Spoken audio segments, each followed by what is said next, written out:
People are scared to multiclass, and it's understandable why. Leveling up is such a rare occurrence in Dungeons & Dragons, and wasting a level or two can feel pretty rough. It's also tricky to narratively work in your character's side gig, but I've become a little bit of an expert on multiclassing and have found some weird combinations. So, let's start a new series. Multiclasses in session. We're gonna pick a class, and I can't think of a better one to start with than Barbarian. It's the first class you see when you open up the player's handbook, as long as you don't skip ahead. Barbarian is also tricky to multiclass because it's so mad that's multi-ability dependent. It needs strength and constitution as well as a bit of dexterity to get the most of its abilities. While it doesn't have any major multiclassing requirements beyond strength, you really do need that physical stuff for this to go smoothly. First, the rules. We're looking at the abilities we could get multiclassing up to level 10 in the second class. Going to level 11 in another class would be more that class than Barbarian. Second, no homebrew, we're keeping it raw and wriggling. And third, we can't patch things up with magic items. I don't know what you're getting in your game. I'm not your DM. So, let's get started by getting some magic items. I'm a Barbie girl in the Barbie world. How does one justify a barbarian doing an intelligence class? Well, your barbarian doesn't have to be stupid. What a novel concept. You could give them a second personality trait. Maybe it even ties to their rage. Get a Jekyll and Hyde thing going with some potions. Make your battlesmith a steel defender for a sparring partner. Or an engineer making an artillerist cannon because they get so mad they can't hit flying foes with an axe. So the first thing you can get from Artificer is just flavor stuff, which is always fun for role-playing, but I can't really get into the mechanical benefits of it because I don't know how good you are at role-playing. The spells are actually not all that bad for a barbarian. It's a bit of an issue that you can't cast spells while raging, but you can keep spells up as long as they don't have concentration. Jump and Longstrider are both great options to pop before a rage to help you close in on enemy combatants. Even Sanctuary would work, which is very funny. There's also healing spells to fix you up after you're done raging. Dark Vision, Aid, Protection from Poison, See Invisibility, Blink, and Tiny Servant could all help you, and you can rage with them up at the same time. Spells and rage are more compatible than you would think. Level 2, you get magic items, which includes magic weapons and armor. You can't wear heavy armor while raging, but medium is fine, or a magical shield would also work. And the magic weapon is also a great way to tell your DM, who won't give you a magic sword, that you don't need their help. You did it on your own. The other items are all great utility, but I don't know what utility you need. Mechanically, weapon magic and armor are good. The magic weapon can even help you with the madness, letting you have 2 points less of strength for 2 points more in intelligence if you like. You'll still get the same attack modifier and damage bonus. Subclasses. You might think that the martial ones are going to be the best, but I'm going to disagree. A battlesmith steel defender wouldn't be bad. It would even encourage you to make a wolf totem instead of a bear totem to get pack tactics, but pack tactics isn't better than bear totem, so still don't do that. The extra attack at level 5 from this and armor is just kind of a waste and a bummer. Speaking of armor, that might be a little better. You'd want to take the Guardian model for thunder punches. While it says it can use your intelligence modifier instead of strength for those punches, you don't have to. So it would be a good non-physical damage type. Again, you can wear medium armor while raging, so it's not the worst thing in the world. Or you could make a battle rager and do heavy stuff. The best subclasses for Artificer are the ones without extra attack. Artillerist gives you a turret you can activate with your bonus action. It can hang out on your back and shoot a force bolt, a flamethrower, or the best option, the Protector. It's a shield of temporary HP for creatures within 10 feet of you, equal to 1d8 plus your intelligence modifier. All of these are going to use your intelligence modifier, and that's probably only going to be plus 1 or 2, but 1d8 temporary HP per turn when you're resisting physical damage is a huge buff, and you get to share that with your allies. Jekyll and Hyde is also awesome, choosing an alchemist for a chug jug that gives you 1 of 6 benefits, all of which would be good for raging. Yes, you can drink while you're angry, just ask my dad. I'm joking, my dad doesn't just drink when he's angry, he drinks all the time. The 10-foot flying speed is deceptively good. With fast movement, your movement speed increases by 10 feet. Not just your walking speed, your whole movement speed. So if you're a barbarian at level 5, that's 20 feet of flying speed, 30 if you cast Longstrider before the rage, so a normal walking speed. With flight. Flash of Genius is the only other Artificer thing you get that isn't subclass dependent or an ability score improvement or subclass feature. It lets you add your intelligence modifier to an ability check or saving throw of a creature within 30 feet of you, an amount of times equal to double your intelligence modifier. Probably not gonna be a lot, but hey, plus 2 could be the difference between a fireball and half a fireball. If you do go all the way to 10 though, you can make your madness not an issue with the headband of intellect and gauntlets of ogre power, bring your intelligence and strength to 19 each. With the standard point array and 4 ability score improvements, you could have 19 strength, 19 dexterity, 20 constitution, 19 intelligence, and 10 and 8 in the other 2 stats. Since you'd have to ignore your intelligence and strength until you get here though, dumping your ability scores into dexterity and constitution, this scenario only works for like a level 21 shot, but it'd be a pretty great level 21 shot. I'm gonna put Artificer in the A tier for Barbarian Multiclassing. It works deceptively well, and you get plenty of benefits from Artificer without having a high intelligence. But it would be better if you could also have a high intelligence, and you're not gonna get to do that unless you do the 10-10 split. That's level 20, that's gonna gonna take a while. Let's go make some music now.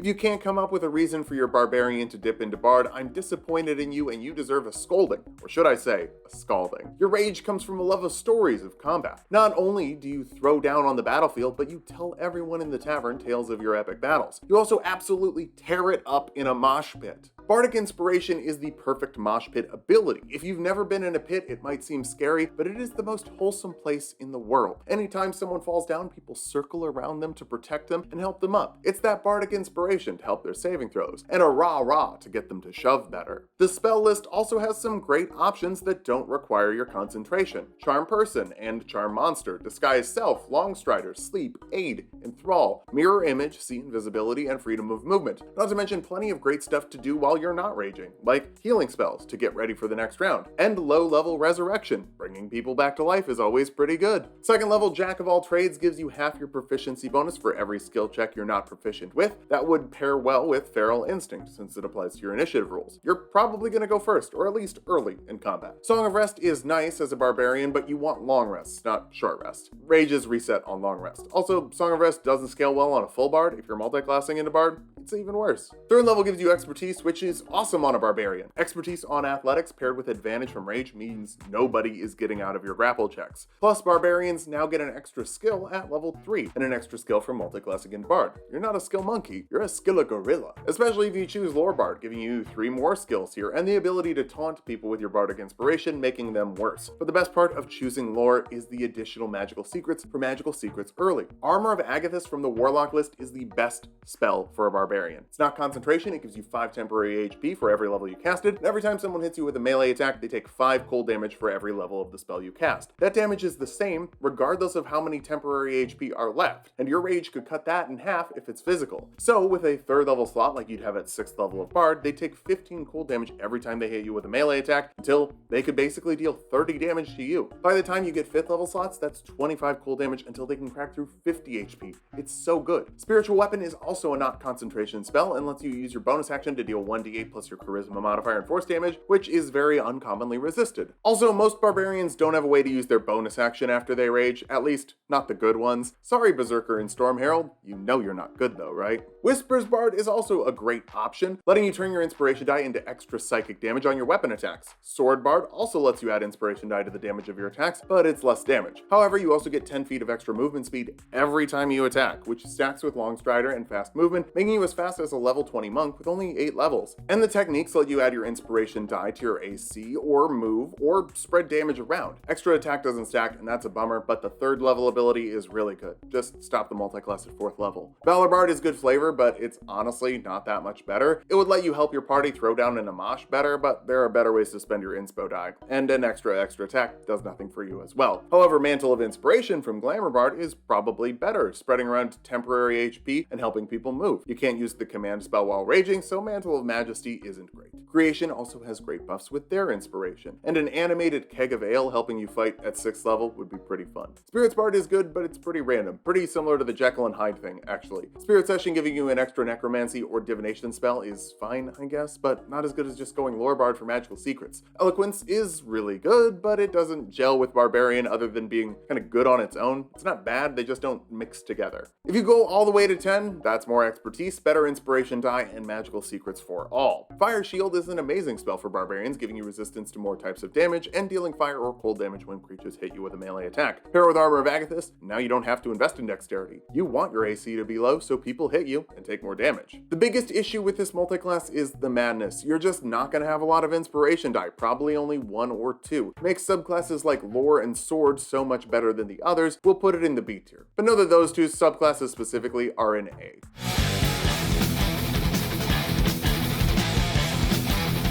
Religious Zealotry? That sounds barbaric. There's already a Zealot subclass, but you don't have to be out to convert people through violence. Maybe you're just a sentinel at the door of the church, kept strong with divine fervor. Okay, there's so many cleric domains, and some are good for Barbarian and some are not. Arcana is bad. There aren't any cantrips that help a Barbarian. Death Start's bad with more cantrips, but the Channel Divinity for extra necrotic damage is pretty good. Forge is just all good. It's like Artificer, but with full caster slots. We'll talk about spells later. Soul of the Forge giving resistance to fire damage permanently is great, but heavy armor bonus isn't ideal. You just don't have to use that part. Grave Brave Cleric is better death domain with a channel of divinity that makes creatures vulnerable to the next hit and lets you shut down crits for your friends. Knowledge Cleric will make you more of a skilla gorilla, but that's about it. There are other multi-classes that fit better for that. Light lets you flash people so they miss. That pairs well with unarmored defense, not just because it's flashing. The rest of it is pretty spell focused, so not great. Nature starts with Animal Friendship as their channel of divinity. Like, okay, you can use it without ending your rage. It's a channel of divinity, not a spell. Dampen Elements lets you give a creature resistance to a type of damage that's natural. You could do that permanently as a Barbarian though. Order is almost all spell focused, so that's not great. Peace is really good though. Emboldening Bond is blessed, but also for ability checks and for a number of creatures equal to your proficiency bonus. I guess each person can only use 1d4 per round, but like, it's not a spell. Balm of Peace is an amazing healing ability you can use while raging, and it's even better if you have fast movement since you can run further and heal more people. And Protective Bond lets you teleport next to your friends and take damage for them. It doesn't say this damage can't be resisted, so yeah, now you can teleport in to make you a better tank. If you're a bear domain, that's basically just half damage for free once per turn. Tempest is also sick with a Revenge Thunder mechanic that isn't a spell. You can make that max damage with your channel of divinity. Trickery is okay, it lets you make an arcane duplicate, but you could just get mirror image from somewhere else. I guess it also gets mirror image though. Twilight Domain is just busted with a channel of divinity to give you and all allies 1d6 plus your cleric level and temporary HP every turn for a minute, and then you can fly in dim or dark light. Finally, War is great for fans of Great Weapon Master with a channel divinity that adds 10 to your attack rolls to make sure you don't miss. So, inside this tier list, Twilight, Peace, and Tempest are S tier, War, Forge, Death, and Grave are A tier, and the rest are somewhere lower. This section is already stinking long. Let's talk about spells. Healing is great for when you come out of a rage, and this is the healing list. For concentration-free options, Sanctuary, Aid, Protection from Poison, Warding Bond, Death Ward, Freedom of Movement, and Contagion are all cool. But specifically worth mentioning, the GOAT Spiritual Weapon and Guardian of Faith. Guardian of Faith does 20 radiant damage the first time a creature enters that space, or 10 if they succeed on a dex save. But if you're a grappling barbarian, you can just grab someone and pull them into it. That's pretty rad. Turn undead and destroy undead are fine. I love the idea of a barbarian yelling so loud skeletons run away. Blessed Strike should replace any cantrip boost since that's an option from Tasha's, so you could just deal an extra d8 of radiant damage once per turn. Clerics are mostly their subclasses. We'll put it at the bottom of A tier, but if you choose Twilight, Tempest, or Peace,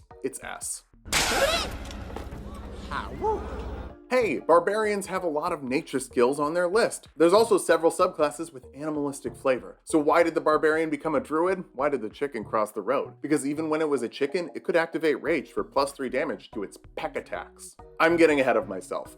First thing druids get are spells, so let's go through them. Jump, Longstrider, Charm Person, Animal Friendship, Dark Vision, Protection from Poison, Water Breathing, Water Walk, Charm Monster, Fire Shield, Freedom of Movement, Contagion, oh geez, and Planar Binding. They also have most of the healing spells for when you're done raging. But come on, we're here for Cocaine Bear, now in theaters. You can rage while wild-shaped, which means Moon Druid is best, and pairs best with Bear Totem Barbarian because bear is best. You could also be a giant scorpion, killer whale, polar bear. Hell, you can be a spider and still deal damage. There are other subclasses though. Land Druids get more spells. Guess what? That sucks. Dream Druids could heal while raging. Shepherd Druid is okay, letting you give allies a set of buffs, but the summoning buff from level 6 is useless since summoning requires concentration, something you can't really do while raging. Spores slaps, giving you extra temporary HP, extra damage on your weapon attacks, and a reaction that deals necrotic damage. You can also animate a corpse at level 6, which isn't a spell, so no concentration. Wildfire is also pretty rad, since your fire buddy can teleport you every round with a bonus action and deal damage while doing it. Again, this one's pretty subclass dependent, but an 8th level druid of any kind can rage while being a giant eagle, giant hyena, giant toad, giant spider, giant vulture, lion, tiger, or brown bear.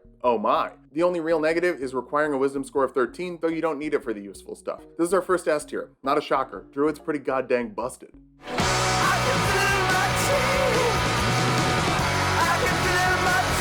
Okay, this one's a bit of a narrative stretch. Can you imagine a barbarian who likes fighting? Fighting styles are nice, especially great weapon fighting if you're using a 2d6 weapon like a greatsword. Dueling is great for a sword and a shield user, and 2-weapon fighting can be cheesy with a beast druid using their claws. Second Wind is also nice with some healing as a bonus action while raging. Action Surge is also good, hit stuff twice. For martial archetypes, Champion is really fun. Doubled critical hit chance with extra attack is basically a ×4 chance in only 5 levels, basically. I'm not a mathematician. I really like this with the claws from from Beast Barbarian, since lots of attacks means lots of chances to crit. Remarkable Athlete boosts your initiative a little bit to stack with the Feral Instinct boost. Battle Masters can maneuver while raging, and maneuvers are good, though the ones that give you advantage are a little meh, considering you could already do that with Reckless Attack. Know Your Enemy is kind of useless, but hey, Know Your Enemy is always kind of useless. Eldritch Knight is the worst. Conjuring a weapon is okay, but only getting Abjuration and Evocation spells, with 2 exceptions, means a pretty bad spell list for raging. Samurai is also pretty good. Temporary HP is good, but advantage is redundant with Reckless Attacks. Rune Knight is good. Get big, hit harder. Echo Knight is also fine, with an ability that scales off your constitution and lets you get more hits while you're raging. Pair it with the Ancestral Guardian for lots of extra ghosts. Cavalier is probably the best though. Unwavering Mark makes attackers aim at you. Warding Maneuver lets you buff your AC, and Hold the Line stops people from getting away. All of those are great with a Barbarian, and they scale with your strength and constitution. I think the biggest issue with Fighter is just like, why do it? Fighter gets more out of multiclassing with Barbarian than Barbarian gets from Fighter. The extra attacks don't stack, the extra ability score is kind of nice, but it's only extra if you do an 8-12 split. A 4-level dip can be cool, but other than that, you're just getting worse hit die and some middling subclass abilities. I'm gonna say B tier. Do you remember the smile and the kiss? Now this I love. Focusing your anger on arts that are martial? Hell yeah. Does this have the same issue with extra attack that Fighter does? Sure. But it also gets Stunning Strike at the same level, so you're still getting something. And I'm getting ahead of myself. Let's start with level 1. Multiclassing over here requires 13 Dexterity and Wisdom, and Strength, since you started as a Barbarian, which might not be an ideal stat spread. But you don't need Charisma or Intelligence, so it can be fine. Unarmored Defense also doesn't stack, but that's also fine because Martial Arts rules on a Barbarian, giving you a bonus action attack to add your Strength modifier and Rage bonus to every round. Sure, Action Surge lets you make 2 more attacks once per short rest, but Martial Arts is an extra attack every round. At 2nd level, you even get 2 uses of 2 extra attacks per short rest with Flurry of Blows. You can also use Patient Defense to cancel out enemy advantage from Reckless Attack, or use Step of the Wind to close distance for melee attacks with extra speed from unarmored movement, pairing with the extra speed from fast movement. Deflect Missiles is great with Rage, though it probably won't help you throw it back. You can resist ranged attack damage with Deflect Missiles, then apply the resistance from Rage, having it. So if you don't drop it to 0 right away, you're probably not going to catch it. But if you do drop it, you drop it down real low. Lots of cool subclass options. Astral Self gives you more reach, Open Hand lets you throw people around and heal yourself, Kensei gives you calligraphy, and more options for monk weapons if you don't want to be restricted to light stuff. Long Death and Mercy are both just kind of busted in terms of not dying. Mercy lets you heal while raging without spells. Dragon Monk gives you extra damage variety and mobility with a super jump. Shadows isn't great. It has a lot of spells you can't use. But if you just adventure at night, you get to teleport. And Sun, Soul, and 4 Elements are bad. They were always bad. That's not Barbarian's fault. Another difference from Fighter, there are just more perks. Slowfall lets you Cowabunga without worry. We already talked about Stunning Strike, which might have a low DC, since your Wisdom probably won't be great, but it's better than the literal nothing you would get from Fighter. Key-Empowered Strikes gives you a way to deal magical damage. Evasion stacks so well with Danger Sense, giving you advantage on a save to take no damage from fireballs and traps. And finally, Running Up Walls and immunity to poison. We'll put this in A tier, on the lower end.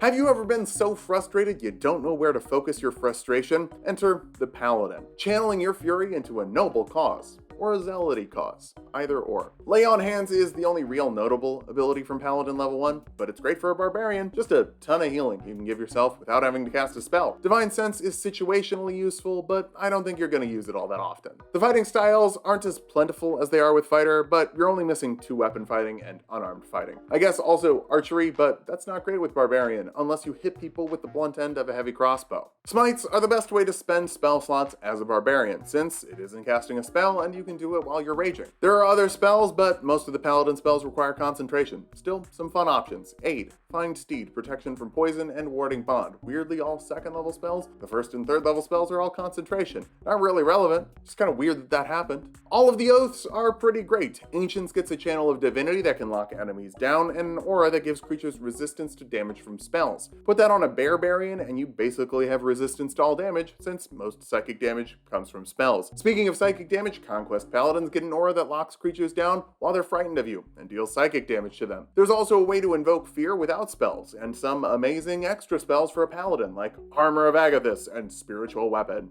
Crown is great at getting enemies targeting you with a channel of divinity that is basically Compelled Duel, and a 7th level ability that lets you take damage for allies. Redemption is basically the same thing, but reworked to be better. Devotion probably won't be great. The channel of divinity adds your charisma modifier to attack rolls of your weapon, but that's probably only +1 or +2. Aura of Devotion stops you from being charmed. It's just not that regularly useful. Glory is another great one, letting you give yourself temporary HP while you smite. That will be resisted with rage. You could also distribute it to allies, but you'll get the most out of it with your damage resistances. Aura of Alacrity will give you a speed boost that will pair with fast movement to really close that distance. Vengeance Paladins get to lock down an enemy or charge in with advantage. The Relentless Avenger ability lets you move half your movement speed after you make an opportunity attack, which works better if you have fast movement. Watchers can give their friends advantage on intelligence, wisdom, and charisma saving throws, but Ancients is probably better for that. Aura of the Sentinel gives you a boost to your initiative equal to your proficiency bonus, which should make you go first, pairing with the advantage from Feral Instincts. Oathbreaker gets some extra necrotic damage, and Animate Dead is actually kind of rad on a barbarian. Imagine raging and leading an army of skeletons with you. The more skeletons you get, the more viable they become with Wolf Totem. Maybe it could even make it as good as Bear eventually. At the 6th level, you can add your charisma modifier to your allies' saving throws within 10 feet of you, but that's probably going to suffer from madness. That's just +1 or +2. It's not bad, but with all the other stats you need, it's not going to be the +5 it would normally be if you were going full Paladin.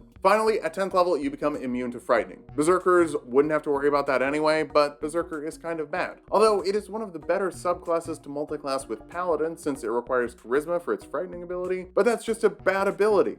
Anyway, overall, smites are good, and almost all the subclasses give you something solid for your multiclassing trouble. This is another A tier. Lots of really good options for a Barbarian. Now let's do a stinky one.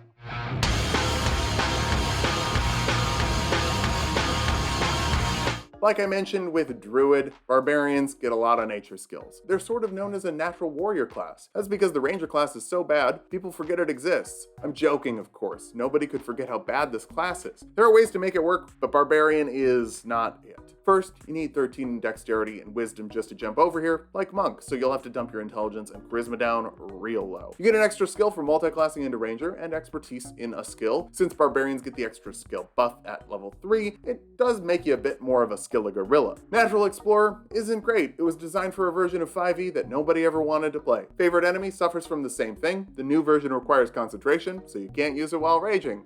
Bummer. Like Paladin, it has limited fighting styles. This one's missing out on great weapon fighting, but it does have 2 weapon fighting, so maybe you're into that. The Ranger spells are okay. Animal Friendship, Jump, Longstrider, Aid, Dark Vision, Protection from Poison, Water Breathing, and Water Walk, all concentration free. For the best Ranger spell, the class's entire identity, Hunter's Mark is concentration. So, that's a bummer. For subclasses, Beastmaster gives you an animal buddy you can command with your bonus action. The Tasha's version is much better, so check that out. Fey Wanderer gives you another skill and lets you add psychic damage to multiple targets if you jump into a crowd. It also lets you hit charming or frightening foes with some know-you energy with Beguiling Twist. Gloomstalker lets you start combat faster with better initiative, extra speed, and an extra attack on the first turn of combat. Plus, Dark Vision and invisibility against creatures with Dark Vision. It's the best Ranger subclass in general, so surprise, it multiclasses the best. Horizon Walker can make their damage force and eventually walk through walls 1 time with Ethereal Step. The cool stuff for that happens at level 11. Hunter can be pretty great if you want to cowabunga into a crowd with Horde Breaker, letting you make an extra attack per round if you're surrounded. And Escape the Horde lets you bail with disadvantage on enemy opportunity attacks. Monster Slayer lets you pick 1 creature to solo, and you get advantage on saving throws against them with a little extra damage once per round. Swarmkeeper gives you some bees that can move around other creatures and give you a flying speed of 10 feet per round. That would be buffed with Longstrider and fast movement. I just love the flavor of a Barbarian getting carried by bees. Finally, Drake Warden is better Beastmaster because the beast is a dragon. So I guess that's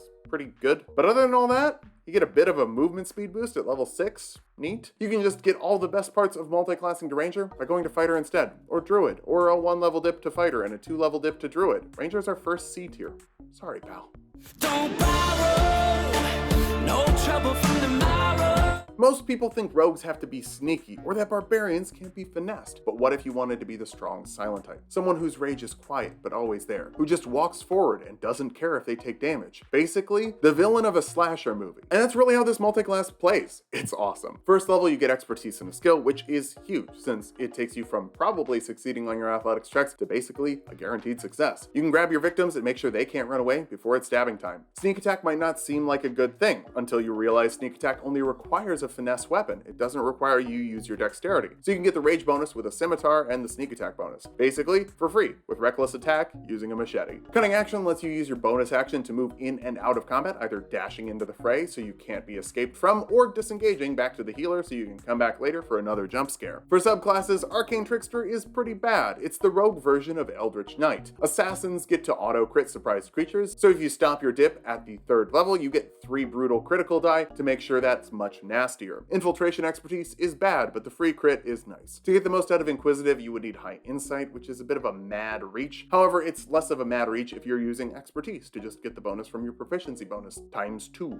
Mastermind doesn't really require a masterful mind. You can just help allies as a bonus action with a 30-foot range. But remember, just play a barbarian that's smart. That's also allowed. Phantom rogues get another skill and can do some ranged necrotic damage after they land a sneak attack to spread that love around. Skirmishers get to move half their movement speed as a reaction when an enemy ends their turn within 5 feet of them. I think that's supposed to be a way to run away, but you could also use it to get to the next weakest survivor, and your movement speed goes up even further at level 9. Soul Knives get a psychic weapon, so you can ignore most resistances. Psionic power helps you with skill checks, and then you can teleport to your thrown psychic weapon at level 9. This is probably the best one with Barbarian. The subclasses don't give you a lot generally here. You get more from the general rogue class. Thieves can climb. That's cool, but 5th level rogues get Uncanny Dodge, letting you have incoming damage as a reaction, which is technically not resistance. So you can half the damage, then have it again with your rage. If you take 100 bludgeoning damage, you can turn it into 25. Technically, you could only do that once per round, but yeah, if you're a Barbarian, that's really, really good. More expertise at level 6, so if you've been forced to invest in Constitution for your unarmored defense, expertise can fix up your skill checks. But Evasion kicks so much ass with Danger Sense, giving you half damage on failed dex saves and no damage on successful ones. Advantage on those saves means you're twice as likely to take no damage, or you have twice as many chances. I know there are math nerds out there. Congrats. If you want to go all the way to 10th level of Rogue, you get another ability score improvement, which will bring you back to the 5 total you would have had if you didn't multiclass. But you get all the defensive boosts, 4 expertise skills, and an extra 5d6 damage on 1 attack per round for free, which will regularly be doubled when you crit more often with your reckless attacks. Yeah, that's an S tier, folks. Multiclassing to Rogue is better than finishing off the last 10 levels of Barbarian. Hello, my baby. Hello, my honey. Hello, my ragtime gal. My baby. This is an easy narrative to multiclass. You should be able to pull the trigger on it at any time. You just gotta be born magic. Barbarian sorcerers are just built different, and built kinda poorly. Proficiency with concentration saving throws when starting as a barbarian would be great for concentration spells, but yeah, you can't keep those concentration spells up while you rage. Whoops. For spells without concentration, we've got Charm Person, Disguise Self, False Life, Jump, no Long Strider, Bummer, Mage Armor, Sleep, Blindness, Deafness, Dark Vision, Mirror Image, See Invisibility, Blink, Water Breathing, Water Walk, Charm Monster, and Fire Shield. So, some good ones, but nothing you couldn't get from Wizard, which we'll talk about later. For subclasses, Aberrant Mind would be fun with Barbarian, since you would get resistance to psychic damage at level 6, and that means resistance to all types of damage while raging. Very cool. The telepathic speech is also fine, but the ultra resistance is the biggest buff. Clockwork sorcerers can neutralize advantage and disadvantage a number of times equal to your proficiency. The best feature though is the Bastion of Law at level 6, letting you spend up to 5 sorcery points to ward yourself or another creature within 30 feet of you with a number of d8s equal to the sorcery points you spent. Since this isn't temporary HP, unfortunately that defense can't be buffed by your resistances from rage, but it's a great way to dump your spell slots and sorcery points if you're not really using them because you kind of can't. Divine Soul lets you mix spell lists of Cleric and Sorcerer if you want some of those options. Healing is always nice. Draconic Bloodline would give you 13 plus your dexterity in natural armor, which could be better than unarmored defense, but Constitution would have been better than dexterity. You also get 1 more HP, which makes you less likely to suffer from the d6 Sorcerer hit die. Shadow Sorcery lets you summon a Shadow Wolf to go after only 1 person. Don't know why they restricted to that. It wouldn't be too strong if it could attack multiple people, but hey, with your wolf, you could do Wolf Barbarian stuff if you don't just take Bear. Storm Sorcerers get resistance to lightning and thunder damage, but the rest of their abilities are dependent on casting spells. Same with Wild Magic. But if you're going Wild Magic, yeah, you probably don't care about things like being good or bad. You just want chaos. and good for you. And that's kind of it. Metamagic helps you cast spells. Extended spell would be good for your spells that you can actually cast before you rage, but that's kind of the only way to make it work. While there are a few subclasses that can make this work, this is another C tier. It's probably the worst pure caster for Barbarian to jump to. Introducing the Cinco-Vein Barblock retainers for ultra-secure, flexible tubing connections. A Barbarian charging down a path of violence, seemingly unkillable, definitely a soul worth buying. Warlocks are just clerics with worse PR and better cantrips, and they work pretty great with Barbarian because of specifically one spell. It's not Eldritch Blast, it's Armor of Agathis. I sung its praises in Bard and briefly in Paladin, but this is the class that's actually meant to have it. No concentration, 5 temporary HP per level you cast it, 5 cold damage to anyone who hits you per level you cast it, and temporary HP that makes it last twice as long with a rage. It's so cool to be cool. Other concentration-free options: Charm Person, Enthrall, Mirror Image, and Charm Monster. Not a lot, honestly, but you don't need a lot. You've got Armor of Agathis. There really aren't any bad packs. Archfey can charm without casting a spell, then teleport after taking a hit. Celestial can heal without casting a spell. Fathomless can make a tentacle without a spell and get a swimming speed, water breathing, cold resistance, and defenses from the tentacle. Fiend gets temporary HP every time they kill someone, a D10 to add to saving throws, and resistance to a damage type of your choice. Choose Psychic, boom, we've got another all resistances build. Genie Warlocks get extra damage on one attack, a bunch of extra spells, which is kind of bad, but at 6th level you get a flying speed without spellcasting, and a little place for you to chill out and hang out with your friends, inside a jar. Great Old One lets you communicate telepathically. You can give a creature disadvantage on an attack roll against you, and later get resistance to psychic damage. Boom, it's another all resistances build. Hexblade can double your crit rate against one creature. You get extra damage against them and heal when you kill them. You can also raise a zombie, which is fun. Undead get temporary HP that you can make last twice as long, though Armor of Agathis is a better source of temporary HP, and Undying is just a worse version of Undead that they buffed later with Undead. All of that was already great, but there's also Invocations, Armor of Shadows, Beguiling Influences, Cloak of Flies, Devil Sight, Fiendish Vigor, Ghostly Gaze, Gift of the Depths, Improved Pact Weapon, Mask of Many Faces, One with the Shadows, Otherworldly Leap, Eldritch Smite, Tomb of Levistus, Trickster's Escape, and Undying Servitude are all great options. I'll still only go A tier, though. Cutting half your spell list in half is just never going to be great. One last class, the Wizard Barbarian, or as it should be called, the Barbrarian. It's a portmanteau of librarian and barbarian. Barbrarian. Does everybody get that? Does everybody see that? Is everybody going to remember that? Anyway, pretty much the same as Sorcerer, a few more options, but not really that many that don't require concentration. For some reason, they get Longstrider and Sorcerer doesn't. Animate Dead is a huge one though. Phantom Steed can be fun, Tiny Servant, OGs, and Seaming. So let's move on to the subclasses. There are too many. Abjuration, Divination, Gravity, Transmutation, and Chronergy are all okay. War and Blade Singing are pretty good, buffing your AC a little bit. Evocation, Enchantment, Conjuration, Illusion, and Scribes kinda suck since you have to cast a bunch of spells to get the most out of them. However, there's really only one worth talking about, and that's Necromancy. Animate Dead doesn't require your concentration. Undead Thralls lets you animate more corpses with every casting of Animate Dead. It also gives them more HP equal to your wizard level, and you can add your proficiency bonus to their weapon damage rolls. That is how you make a wolf totem worth it. Giving 8 skeletons advantage on their attack rolls and making them stronger? Hell yeah. But only Necromancy is actually cool. It's enough to bump this up to B tier and make it slightly better than Sorcerer. Overall, despite the madness, Barbarian can multiclass pretty flexibly if you're willing to be creative and look for ways to use spells to enhance your rage. Just make sure you're not committing to a class with worse hit die and worse abilities than you'd be getting from later in Barbarian. I'm gonna say Barbarian is a B tier multiclasser. If you want to support more videos like this, join me on Patreon. If you want to pick my brain about multiclassing directly, follow me on Twitch. I'll be streaming all the time. And follow Tulok and Mango for more Tulok fun.